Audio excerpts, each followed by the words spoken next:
All right, hello. I've been doing a bit more number doodling as per usual, and I've got another sequence to show you. Um, and this is the let's go with blue here or something. This is the Madonna sequence, I'm calling it. Okay, and also this relates to the golden ratio. Why does it relate to the golden ratio? Because Madonna's birthday happens to show up, well, depending on the way you want to pick it out of here, but it's right at the start of the golden ratio. Okay, so this idea of the divine physical, okay, and what the Virgin Mary is supposed to be, okay, very important.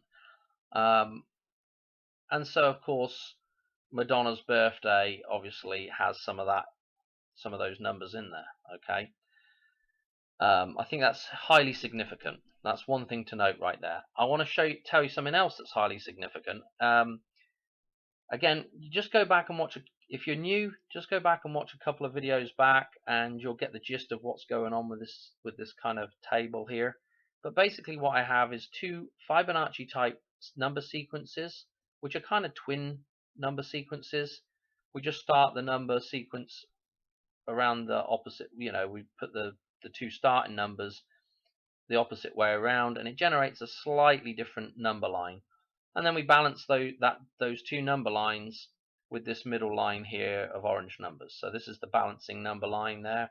And of course, this blue line here is kind of a balancing line as well, to do with reality and to do with, I'm just going to leave it like that, to do with how numbers balance in reality, right? So, we can kind of get some kind of conclusions about, where numbers lie in here as to what a little bit of the meaning behind them, maybe. There's a lot of interpretation there, of course. But I just wanted to show you this thing with Madonna's numbers here. I wanted to show you the fact that it repeats, her birthday number repeats quite a bit. Like we had the 9/11 repeating. Again, we've got Madonna's numbers repeating, interestingly enough, in the sixth column here, which ties back to the chart of Lorraine as well, with the sixth column having these numbers in it. And we can just go through some of this stuff.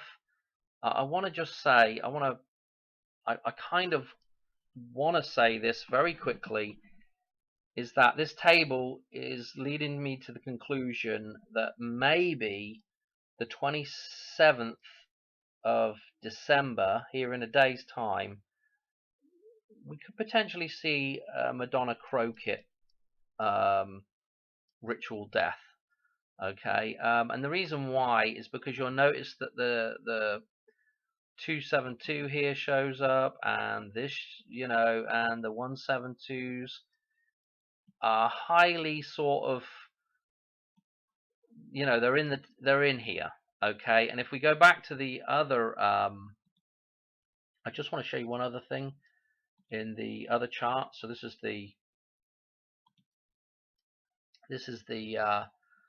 9/11 sequence now. Okay, I want you just to pay attention to this 133 here. I also want you to pay attention to all the sevens are really to do with Christmas numbers. Okay, and that number 7 column is basically this point, this line here is basically balancing the number 5 and 6 here.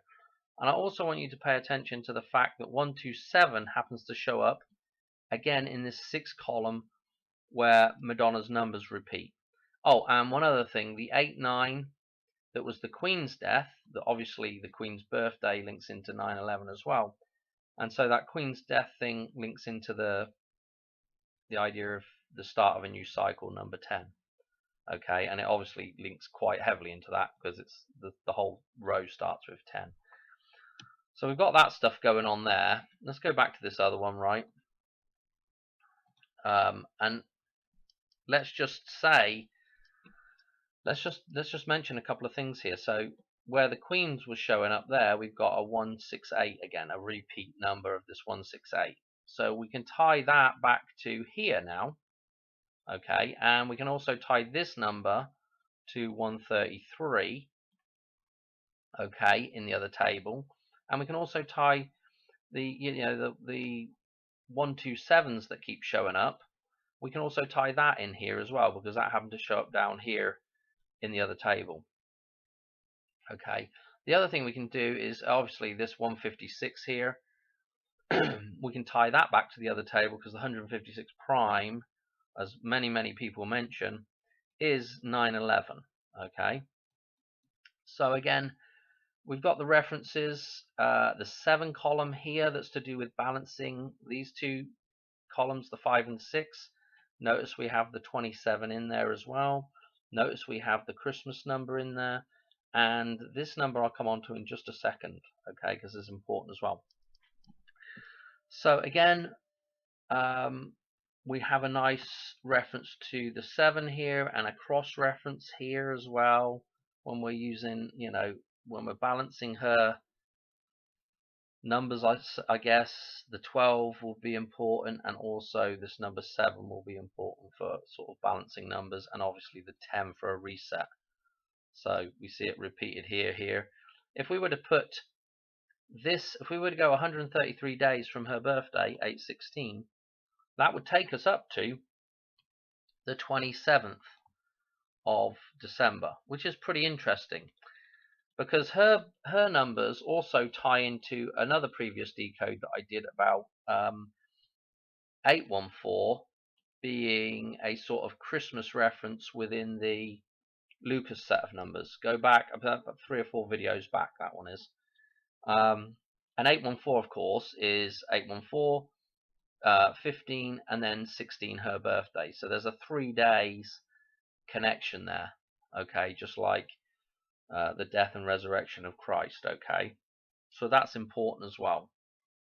And obviously notice that the number 14 does show up a lot in here as well, 814. So the number 4 is highly connected, again with the 816, okay. So those numbers are highly connected. What else do I really want to say about this? So that 133 that shows up right here, obviously that is super duper important, because we can kind of, reference this number here just by switching backwards and forwards between 911 and 133. Also goes from 814, that number jump, 133 takes you to Christmas. Okay, so that number jump takes you back down to Christmas. Again, if you go to Back to the Future, this is kind of interesting. Back to the Future, that final scene, I believe, is referencing Madonna's death. When Marty makes the jump back, okay, he's going back to 10/27. Okay, so there's that 127 again. That's the date. When the whole thing starts, when Doc calls Marty and it's Time Bomb Town playing on the radio clock clicks on, it's 12:27, okay, on the clock. So again, 12:27 being referenced there. I only mention this because the 131 on the train in Back to the Future, as it goes over the cliff into the ravine, again, that 131 is super duper important, because 131 days from Madonna's birthday, from 8/16, is Christmas, okay, and then the 133 days takes us to the 27th.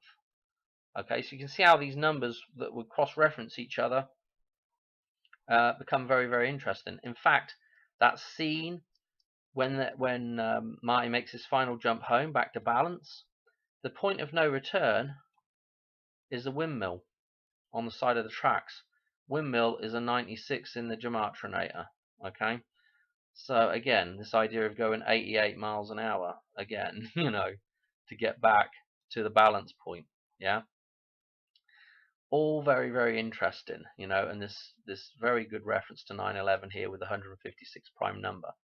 Okay, I mean, I don't know what else to say other than, and then there's Christmas there.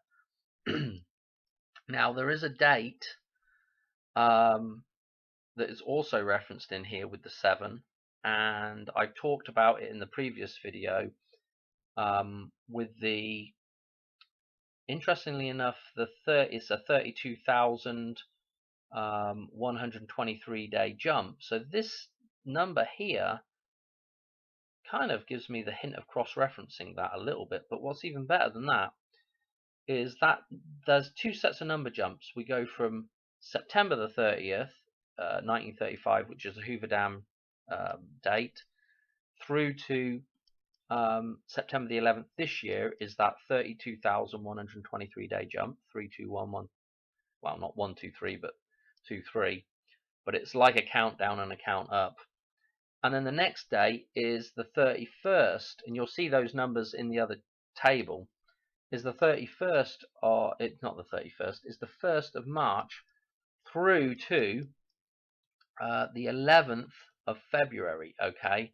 And that happens to be 232 days left in the year. Super duper interesting. And obviously that's the 42nd day of the year. And again, you can see these numbers kind of cross-referenced, you know, again with, you know, the start of this thing. Okay, so the 122. Okay, and if you go to the 9/11 chart, the 122 is obviously at the start of that as well, in this center middle balancing point. So it's pretty interesting. There are a lot more interesting number jumps. You see this 104 day, that will take you to Christmas Eve from 9/11.